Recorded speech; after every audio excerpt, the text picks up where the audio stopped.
कल हमने चांदपुर की चंदा पुस्तक का चौथा अध्याय पढ़ लिया था, तो आज इसका पांचवां अध्याय पढ़ते हैं। उत्तर टोले के इस आखिरी कोने से सरयू नदी साफ साफ दिखना शुरू हो जाती है। यहीं एक नीम का भारी पेड़ खड़ा है। पेड़ पर घोंसला लगाए चिरई चुरुंग रोज न जाने किस देश से आते जाते हैं, लेकिन चांदपुर के लोग इस घर में या तो बरब्याह तर त्योहार में आते हैं या कभी कभार दही मट्ठा जोरन मांगने आते हैं। बाकी दिनों में गांव का ये आखिरी घर दीन दुनिया से बेखबर गलती से उगे किसी पेड़ जैसा हिलता रहता है। घर का दरवाजा सामने बह रही सरयू नदी की तरफ खुलता है, जिसे द्वार कहा जाता है।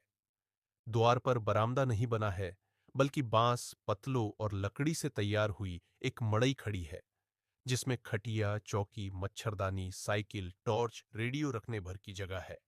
गांव वाले इसे उत्तम यादों की पलानी कहते हैं। पलानी के बगल में ही बसवारी है। वहीं बगल में खांची फावड़ा खुरपी हल जुआट रखने वाला माटी का घर है, जिसको डिस्को नामक विदेशी घास ने जकड़ रखा है। कहते हैं बाढ़ इस घर को सबसे पहले छूती है, जाड़ा इस घर को सबसे पहले लगता है, और जब जेठ बैशाख के दिनों में समूचा चांदपुर जलने लगता है, तब आदमी तो दूर गर्मी के मारे इस घर के आगे खूंटे में बंधी गाय भी पगहा तोड़ देती है। हाँ, घर के नाम पर अभी ईंट का एक कमरा ही बन पाया है, जिसकी छत पर चढ़ने के लिए बांस की सीढ़ी लगी है। आंगन बड़ा है, जिसके पूर्वी हिस्से में सोने और पश्चिमी हिस्से में खाना बनाने की व्यवस्था की गई है। अभी माघ का महीना चल रहा है, शुक्ल पक्ष की तृतीया। हवा बता रही कि 2 दिन बाद बसंत पंचमी है। सांझ का धुंधलापन गहरा गया है। ठंड अंधेरा और कोहरा तीनों कहीं आसमान में मिलकर एक साथ बढ़े आ रहे हैं। अचानक आंगन में जोर का धुआं उठता है। पश्चिम वाली मड़ई में जल रही लालटेन की लौ मध्यम हो जाती है। द्वार पर नीम के पेड़ के नीचे दूही जा रही गाय के पैर से छान खोल दिया जाता है। पलानी में खटिया पर रखी रेडियो की आवाज आती है। नमस्कार, आकाशवाणी समाचार के साथ मैं हरिसंधु। तभी आंगन से चिल्लाने की आवाज आती है। पिंकिया, पिंकिया रे, मर गई का रे? हाँ चाची। धुआं काहे हो रहा रे हरामी? एक बार में सुनाई नहीं देता। लकड़ी नहीं जल रहा चाची, किसे जलेगी? दिमाग तो मनोजवा बो की टीवी में घुसा रहता है। सोनू अब बिना खाए सो गया तो बता देंगे हरजाई। इस गाली के बाद पिंकी की तरफ से कोई जवाब नहीं आया, मानो उसने सुना ही न हो। लेकिन उसके मन में आज डर हो गया। कैसे कहे कि मनोज बो भौजी ने चिट्ठी लिखवाने के लिए बुलाया था। जरा सी बैठ ही गई तो कौन सा पहाड़ टूट गया। लेकिन हाय रे चाची, तुमने सोती का खीस कठौती पर निकालने का फैसला कर ही लिया है, तो तुम्हारे जहर बुझे तीर तो सहने ही पड़ेंगे। चाची के चिल्लाने की आवाज बढ़ गई। दिन भर मनोजवा बो के घर जाकर सनीमा देखो। धूप हुआ तो समझ में नहीं आया कि लकड़ी को घाम दिखा दे। छिनार कही की। पिंकी खामोश होकर चूल्हे को फूंकने लगी। चाची ने उसी लय में पिंकी की बहन पूनम को पुकारा। ए पूनम। चाची। क्या घेर कर वहां दिन रात बैठी रहती हो? जाकर जल्दी से चोखा बनाओ। सोनुआ बिन खाए सो जाएगा तो चाम खींच लेंगे हम इस हरजाई का। दिन भर उस अगलगोनी के घर डिस्को डांस देखेगी, लेकिन एक चूल्हा नहीं जल रहा इससे। सामने वाली मड़ई में बीमार दादी को तेल लगा रही पूनम ने तेल की कटोरी रखकर कहा। हाँ चाची, बस अभी बना रहे हैं। और सुनो। हाँ चाची, चोखा में तेल मिर्चा कम डालना। एक पाव सरसों एक हफ्ता भी नहीं जा रहा इस घर में। बाप ने सरसों नहीं बोया है। हाँ चाची। चाची का भिन भिनाना बंद नहीं हो रहा था, मानो किसी ने मधुमक्खी के छत्ते में हाथ डाल दिया हो। थोड़ी देर रुक कर फिर बोली। इस गोर चिमनी को तो ससुरा वाले सुबह भगाएंगे। हाय। इस बात पर खाना बना रही पिंकी और दादी को तेल लगा रही पूनम कांप गई। आंगन में एक तरफा युद्ध की मुर्दा शांति छा गई, मानो सबने सांस लेना भी बंद कर दिया हो। अचानक खूंटे पर बंधी गाय ने बोलना शुरू कर दिया। इधर पिंकी कभी धुएं से पनियाई आंखों को दुपट्टे से पोंछते हुए एक हाथ से चूल्हा फूंकती, तो कभी दूसरे हाथ से रोटी पलटती और सोचती जाती कि खूंटे में बंधी गाय अपनी मर्जी से बोल तो सकती है, लेकिन इस घर में आटे की लोई में आंसू की एक बूंद कब गिरी उसे समझ नहीं आया। धूप न होने के कारण लकड़ी सूख नहीं पाई थी। मिट्टी तेल जब तक छिड़का जाता, तब तक लकड़ी जलती फिर बुझ जाती। लेकिन एक तो सरसों तेल के लिए इतना ताना सुनना पड़ रहा, कल से मिट्टी तेल के लिए कौन सुनेगा? ये सब सोचकर पिंकी का जी जल जाता। लेकिन अफसोस कि इससे चूल्हा नहीं जल सकता। बस गनीमत यही है कि जी जलने की खबर आंगन से बाहर आज तक नहीं गई है। वरना बाप ने सरसों नहीं बोया, लड़के वाले वाले भगा देंगे। ये बात सुनने की नहीं, पलटकर जवाब देने की है। लेकिन शहरों में दीवारों के कान होते होंगे, गांव की माटी के ढेले के भी कान होते हैं। कल से टोले मोहल्ले में कौन सुनेगा कि बाप के मरते ही 4 दिन की बिटिया मां जैसी चाची से जबान लड़ा रही है, बेचाल हो गई है, आवारा हो गई है। बस यही मर्यादा, यही लाज कभी पिंकी को चुप करा देती है तो कभी उसकी बहन पूनम को। और भला क्यों ना करा दे। कहते हैं पिंकी जब 4 साल की थी तभी कलकत्ते से एक सुबह फोन आया कि उसके बाप उत्तम चौधरी को ट्रक ने धक्का मार दिया, वो दुनिया में नहीं रहे। समूचा छातपुर दहल उठा, परिवार पर मानो वज्रपात हो गया। आदमी तो आदमी, दरवाजे पर बंधे पशु तक रोने लगे। बाप रे! एक अकेले कमाने वाले उत्तम और दो दो बेटी, गाय गोरू खेत देखने वाला बेरोजगार भाई उमेश, क्या होगा इस घर का? इस सदमे से परिवार अभी उठ भी नहीं पाया था कि गर्मी की एक रात पिंकी की मां छत से गिर गई, और ऐसे गिरी कि आज तक खटिया से न उठ न सकी, न ही कुछ बोल सकी। लेकिन काली माई, डीह बाबा की बलिहारी। कहते हैं कि दुख में भी आशा की एक ज्योत भी जलती है, जिससे आदमी जीने का जरूरी ईंधन पैदा कर लेता है। घर में पिंकी की दादी है, नाम है किस्नावती देवी। गोरा मुखड़ा, आंखों पर चश्मा, सफेद साड़ी, मुंह में बीड़ी और फुर्ती ऐसी कि पूरा चाँदपुर कहता कि किस्नौती औरत नहीं, मर्द है रे मर्द। सहतवार थाने के दरोगा बलराम सिंहवा को इसी चाँदपुर में पानी पिला दिया था किस्नावती ने। आज किस्नावती की देन है कि इस घर में तूफान आए, सूखा पड़े या फिर हर साल बाढ़ में घर उजाड़ना पड़े। किस्नावती बीड़ी पीकर अपने पोपले मुंह से झट से कहती है, दिब्बा हो दीबा, हमरे ब्याह के साल तो इतनी बाढ़ आई कि गांव के 40 जनावर और 17 आदमी मरे थे। सांझे सियारिन फेंकरती थी। हाहाकार मचा था, हाहाकार। एक लाश घाटे जाती कि दूसरी का घंटा घड़ियाल बजने लगता था। बस इतनी सी बाढ़ देखकर रोने लगे तुम लोग। उनके इस कहन में जिजीविषा की एक सुवास थी, जिसमें सरजू जी के पानी की तरह ओज था। वरना बड़े बेटे की मौत के बाद किस्नावती ने हिम्मत के साथ पतोह और दो नातिन को संभाला नहीं होता। छोटे बेटे उमेश को शहर कमाने नहीं भेजा होता। पिंकी की बड़ी बहन पूनम को इंटर कराकर शादी नहीं कर दिया होता, तो आज हादसे की बाढ़ में डूबा ये घर जिंदगी की राह में रेंग नहीं रहा होता। लेकिन किस्नावती की उम्र बढ़ती गई। एक तरफ बिस्तर पर बड़ी बीमार विधवा बहू, तो दूसरी तरफ छोटी सी पिंकी और पूनम। ऊपर से घर बाहर का इतना काम। कुछ ही दिन बाद टोले मोहल्ले के लोगों ने उलाहना देना शुरू किया।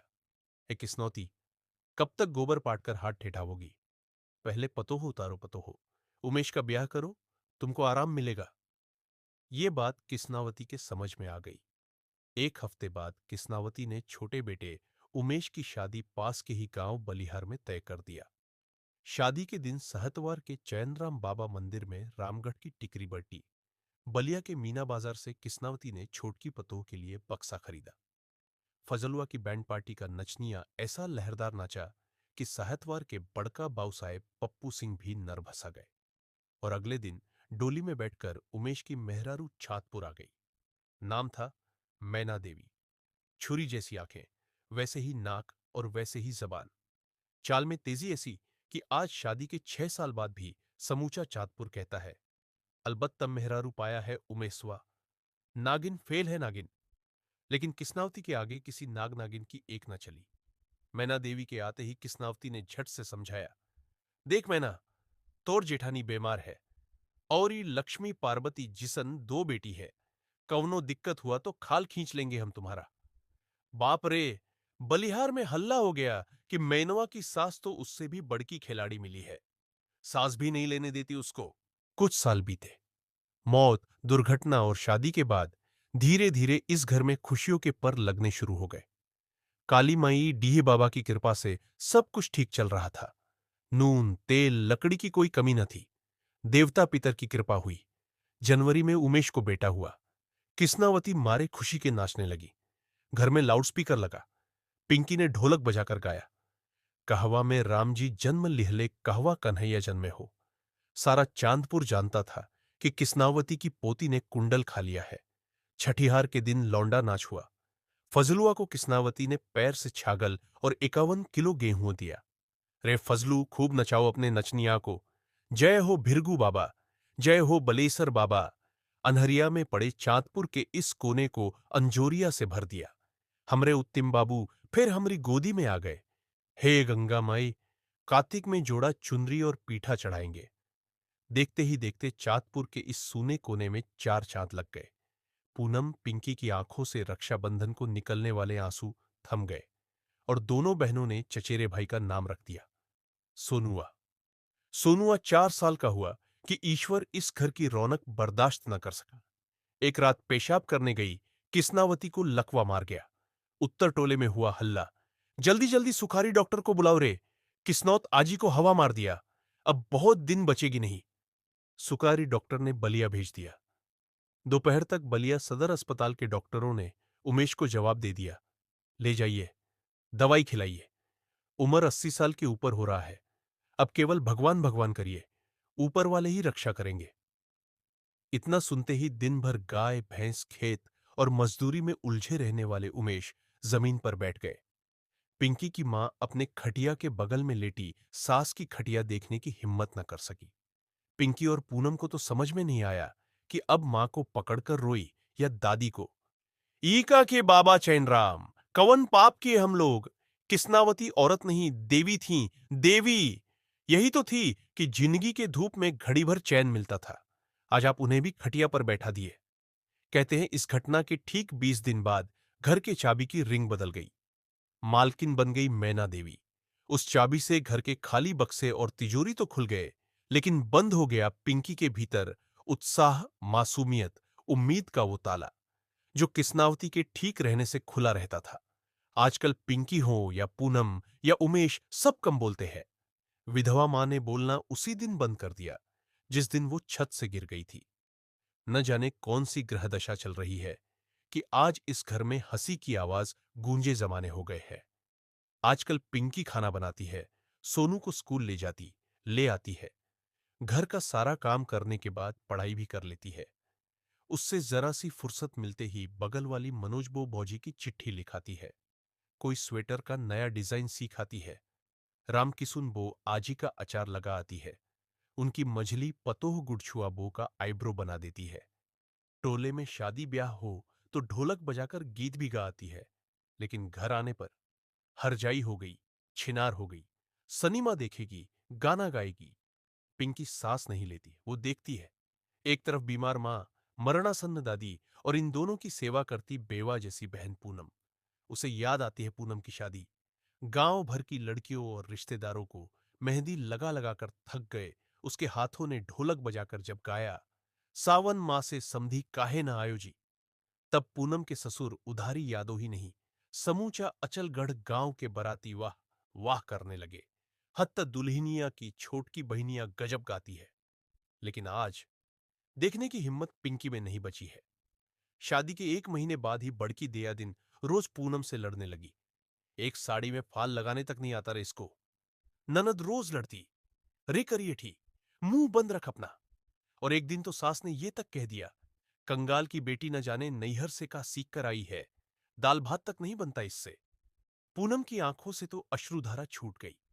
बस उस दिन जहर न मिला कि खाकर हमेशा के लिए सो जाए। रात भर नींद नहीं आई। रात भर उसके पति, ससुर भसुर, ननद, दया दिन न जाने क्या क्या बतियाते रहे। पूनम अगले दिन जैसी ही जगी। ननद ने झट से फरमान सुना दिया, सुनो, पंडित जी ने साइत निकाल लिया है, चाचा को बुलाकर चाँदपुर चली जाओ और सोना की सिकड़ी, एक भैंस, 40,000 बाकी लेकर आना। तभी इस घर में पैर रखना, नहीं तो वहीं सरजू जी में डूबकर मर जाना। पूनम का दिल धक्के से बैठ गया। जैसे तैसे उसने सुखारी डॉक्टर के पीसीओ पर फोन करवाया। 2 दिन बाद चाचा उमेश गांव के कई लोगों को लेकर पूनम के गांव अचलगढ़ गए और ससुर उधारी यादव के पैर पर पगड़ी रखकर गिर पड़े। उठा लीजिए गरीब की बेटी को, दहेज देने में कहां कमी की है। 51,000 नगद दिया। अपने घर में भले एक बल्ब न हो, लेकिन आपको टीवी, पंखा सब दिया है। अब औकात नहीं कि आपको कुछ दे सके। गांव के झांझा बाबा ने खूब समझाया। काहे नहीं मानते हो चौधरी? अब ये तुम्हारी बेटी है। घर में बीमार माँ, बीमार भौजाई है। एक लड़की अब जवान हो रही। उमेश पर ऐसा जुल्म मत करो। लेकिन कोई नहीं सुना। बिहान हुआ। पूनम चांदपुर आई। किस्नावती की आंखों से तो आंसू रुक नहीं रहे थे। पिंकी दीदी दीदी कहकर गिर गई। का हाल बना दिए सब। हमरी सिया सुकुमारी का। आज पूनम को चांदपुर आए 2 साल बीत रहे हैं। आज तक सास ससुर दूल्हे ने पूनम की खबर तक नहीं ली है। अब तो टोले में सब बतियाते हैं। पूनमी का बतार दोसर मेहर रख लिया है। ये सब सुनकर उमेश का चेहरा उतर जाता है। उमेश उदास रहते हैं।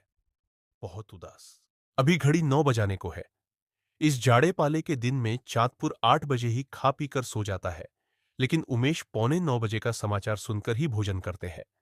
उमेश के लिए 4 रोटी, आलू का चोखा, एक कटोरा दूध, एक लोटा पानी लेकर पिंकी द्वार पर आ गई है। ए चाचा। अरे खाना रख दे। ओढ़े हुए शॉल को ठीक करके पिंकी ने कहा। ए चाचा। है? उस स्कूल में मनोहर सर जी कह रहे थे कि 1 महीने बाद बोर्ड की परीक्षा है। तब काका और विद्या का गाइड लेना है। कुछ पैसा दे देते। केवल पैसा सुनते ही आंगन से बर्तन भड़बड़ाने की आवाज आने लगी, मानो कोई शिकारी तरकश में तीर लगाए पहले से तैयार बैठा हो। रे हरजाई, चुपचाप जाके पानी गरम कर। एक जानी तो इंटर करके कलेक्टर बैठी है ना, कि कोई पूछ नहीं रहा। तुम अब बड़का इस्पी बनोगी। पिंकी का छलनी हृदय टूट कर गिरने लगा। चेहरा रुआंसा होकर सिकुड़ गया। कंधे से बार बार फिसल रहे शॉल को सीधा किया। सर झुकाए घर में आ गई। चूल्हे पर पानी रखा और सोचने लगी। बाप रे, औरत का कान है कि सांप का। चूल्हे पर पानी खौल रहा था और बिना किसी चूल्हे के पिंकी का माथा। हवा कुछ ज्यादा ही बढ़ गई थी। चारों ओर से साई साई की आवाज आती। आदमी तो दूर कुत्ते भी नहीं बोलते थे।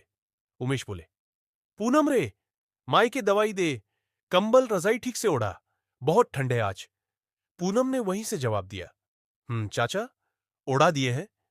उमेश को तसल्ली हो गई, मानो पेट भर गया हो। लेकिन उमेश क्या करे? कभी गाय जैसी पूनम का चेहरा याद आता, तो कभी उधारी यादों का कसाई जैसा मुंह। समझ में नहीं आता कि मां की दवा लाए या भौजाई की। बड़ी भतीजी को दहेज की बाकी रकम देकर विदा करे या पिंकी को पढ़ाकर उसकी शादी करे। सोनुआ को इंग्लिश मीडियम में पढ़ाए या फिर दिन रात मैना के मुंह से निकलता तीर सहे। ये समझना मुश्किल है। उमेश की आंखों से नींद गायब हुए एक जमाना हो गया है। रजाई से मुंह तोपने के सिवाय चारा ही क्या है। रेडियो बंद हो गया। इधर पिंकी पानी गर्म करके चाची को दे आई। चाची का माथा खोल गया। एकदम खौला दी रे। मन तो कर रहा यही पनिया ऊपर फेंक दे। पिंकी चुपचाप लौट आई। नीम पर बैठी टिटेहरी बोल उठी। समूचा घर गांव सो गया। हवा सन सन करने लगी। चूल्हे के पास वाले खटिया पर पिंकी ने लालटेन की लौ बढ़ा दी। एक झटके में गालियों की तीरों से रक्तिम हुए उसके सुकोमल मुखमंडल को पीली रोशनी ने घेर लिया। बिखरे बाल मुख पर आ गए। पिंकी ने स्कूल बैग खोल लिया। लालटेन की लौ के हिलने की गति तेज हो गई। सामने काव्य संकलन के पन्ने उभर आए। आज ले देकर यही तो उसके पास एक किताब है। उसे याद आया, 11वीं में जब उसने चाचा से किताब खरीदने के पैसे मांगे थे, तब कैसे चाची ने चाचा से झगड़ा करके खाना छोड़ दिया था। 3 दिन चाचा चाची में लड़ाई चलती ही रही। तब कैसे तो कहा था चाची ने, किताब की का जरूरत है रे रंडी। सब नकल करके पास हो रहे और तुमको किताब चाहिए। एक जनी पढ़कर कलेक्टर बन गई। अब ई ना ना, आज पिंकी ने तय कर लिया है। भले फेल हो जाएगी लेकिन अब कॉपी, किताब, कलम के लिए पैसे नहीं मांगेगी। लेकिन पिंकी पढ़ते समय इन सब बातों को भूल जाना चाहती है। रोज रोज मिलने वाले इन तिक्त और कटु अनुभवों को खुद से दूर कर देना चाहती है। चाहती है कि उसके पास ढेर सारी किताबें हों। परियों के किस्से, राजकुमारों की कहानियां, दादी के नुस्खे और नानी के गीत। लेकिन हाय रे दुर्भाग्य, एक काव्य संकलन के सिवाय कुछ तो नहीं है उसके पास। अचानक उसे मनोज बो भौजी का प्यारा चेहरा याद आ गया। कितनी भला मानुष तो है ना भौजी। उसके चलते काव्य संकलन भी देखने को मिल गया। वरना इंटर की किताबें किस रंग की होती है, जीवन भर पता नहीं चल पाता। लेकिन कोई क्या करे। इस चाँदपुर का चलन ही ऐसा है। किसी लड़की को न स्कूल जाने की चिंता है, न ही उनके माँ बाप को कॉपी किताब की। सब जानते हैं कि आखिर इंटर बाद ब्याह ही तो करना है। सब नकल मार के फर्स्ट डिवीजन पास हो रहे हैं, तो क्या जरूरत है कॉपी किताब की। लेकिन पिंकी के हाथों में जैसे ही काव्य संकलन आता है, कविता की लयात्मकता उसके बेताल हो चुके जीवन को संगीत से भर देती है। उसकी सखी सविता रोज ताना मारती है, ए पिंकी, हिंदी पढ़ने से कुछ नहीं होगा रे। आजकल अंग्रेजी और कंप्यूटर का जमाना है, कविता कहानी पढ़कर क्या होगा। लेकिन पिंकी हंस देती। उसे तो ढोलक बजाने, गीत गाने, मेहंदी, सिलाई करने के बाद पिंकी को कोई शौक है तो कविताएं पढ़ने का। घर के काम से बड़ी मुश्किल से मौका मिलता है, झपकी आ जाती है, लेकिन जैसे तैसे आंख धोकर रात को जब भी बैठती है, महादेवी वर्मा की जीवनी पढ़कर गुनगुना उठती है, जाग तुझको दूर जाना। ये एक लाइन ही तो आज तक उसे समझ में आई है। बाकी का अर्थ क्या होगा उसे पता नहीं, लेकिन न जाने क्यों इसे पढ़कर उसका मन तरंगित हो उठता है। दूर जाने की कल्पना सावन के बादल की तरह मन में उमड़ने लगती है। कल ही तो उसने पढ़ा था कि महादेवी वर्मा ने स्त्रियों की शिक्षा, आर्थिक आत्मनिर्भरता के लिए खूब काम किए और चाँद नामक पत्रिका का संपादन किया। देखो तो जरा, उसका नाम कुमारी चंदा, गांव का नाम चांदपुर, और महादेवी जी की पत्रिका का नाम चाँद। ये तो गजब हो गया ना। सड़क की धूल खाए पौधे पर जैसे सुबह की ओस चमकती है, वैसे ही पिंकी के चेहरे पर कौतुक से भरी मुस्कान तैर गई। एक क्षण में सारे गम मंद पड़ने लगे। सनसनाती हवा ने किताब के पन्ने पलट दिए। काव्य संकलन में रखी गई एक चिट्ठी सामने आ गई, जिसको खोलने की हिम्मत पिंकी दिवाली के बाद आज तक नहीं कर पाई है। वो सोचती है कि आखिर कैसे खोल ले, कैसे समझाए उस पगले को कि रे लड़के, मधुर स्वप्न के आकर्षण में पगा तुम्हारा प्रेम मेरे मानसिक संतरास की आंधी में रिमझिम फुहार सा बरसता तो है, लेकिन कैसे। जमाने की आग न जाने किस जमाने से जल रही है। कोई जान गया तो उस आग से निकलना मुश्किल ही नहीं, असंभव होगा। आखिर चाचा किसको मुंह दिखाएंगे। दादी और मां जानेगी तो क्या बीतेगी। और चाची, बाप रे, जब कुछ नहीं किया तब तो दिन रात छिनार हरजाई रंडी तो कहेंगी ही, जान गई तो। ये सोचकर पिंकी के रोम रोम कांप उठते हैं। लेकिन मन तो अजीब पागल है ना, तर्कों से कहाँ मानता है। तभी तो सोने से पहले उस पत्र को एक बार छू लेती है, ताकती है मोती जैसे अक्षरों को, देखती है कि पन्ने को मोड़कर किसी ने कितना खूबसूरत दिल बनाया है, कितने प्यार से लिखा है, मेरी प्यारी चंदा, मेरी प्यारी पिंकी। मंटू का गोल सा मासूम चेहरा सामने आ जाता है। मन प्रेम की अगली पुकार सुनने को मचलने लगता है। मर्यादा और डर की कसी हुई डोर टूटने को बेताब हो जाती है। नाजुक उंगलियां उन मोती जैसे अक्षरों को सहलाना शुरू कर देती है। मेरी प्यारी चंदा, जब से पैदा हुई है तब से किसी ने तो नहीं कहा मेरी प्यारी चंदा। ये सोचकर आंखें नम होने लगती है। कितना सुख है इस एक संबोधन में। सुख के सारे तार स्पंदित हो उठते हैं। मन मचल उठता है कि आगे क्या लिखा होगा लड़के ने। लेकिन नहीं, पिंकी से ये प्रेम व्रेम नहीं होगा। रोज सोचती है कि इसे पढ़कर फाड़ देगी, लेकिन फिर न जाने क्यों उदास हो जाती है। अचानक उसकी तंद्रा टूट गई, जम्हाई आने लगी। हवा के एक झोंके ने लालटेन की लौ को हिला दिया। पिंकी ने झट से फिर चिट्ठी को झोले में रखकर छिपा दिया। तुरंत पेन से रफ के पन्ने पर कुछ आड़ी तिरछी रेखाएं खींचने लगी, और देखते ही देखते मेहंदी का एक सुंदर डिजाइन उभर आया। वाह! एक दिन तो उसने पन्ने पर सिलाई मशीन बनाया था, और रोज फूल पत्ती बनाकर खुश होने वाली पिंकी सिलाई मशीन देखकर उदास हो गई थी। सोचने लगी, काश फटी किस्मत सीने की एक मशीन बन पाती तो वो झट से खरीद लेती ना। मन इस कल्पना से शांत हो उठा। थोड़ी देर में नींद से आंखें कुम्हलाने लगी। झपकी आती और पिंकी संभल जाती। मेहंदी की डिजाइन कागज पर उभर आई, और दिल में वो संबोधन भी, मेरी प्यारी चंदा। पिंकी ने मन में कहा, गत्त पगले, दूर हटो आंखों से। हवा का झोंका फिर आया। पिंकी ने रजाई गोल कर ली। काव्य संकलन के पन्ने हिलने लगे। रात काफी हो गई थी। पुरैण की पात जैसी उसकी चमकती आंखों ने एक बार फिर पढ़ा। बांध लेंगे क्या तुझे ये मोम के बंधन सजीले, पंथ की बाधा बनेंगे तितलियों के पर रंगीले। विश्व का क्रंदन भुला देगी मधुप की मधुर गुनगुन। क्या डुबो देंगे तुझे ये फूल के दल ओस गिले। तू न अपनी छाह को अपने लिए कारा बनाना। जाग, तुझको दूर जाना। पिंकी एक झटके में जाग गई और आंखें मलते हुए पढ़ने बैठ गई। तो ये था इस पुस्तक का 5वां अध्याय। इसका 6ठा अध्याय हम कल पढ़ेंगे।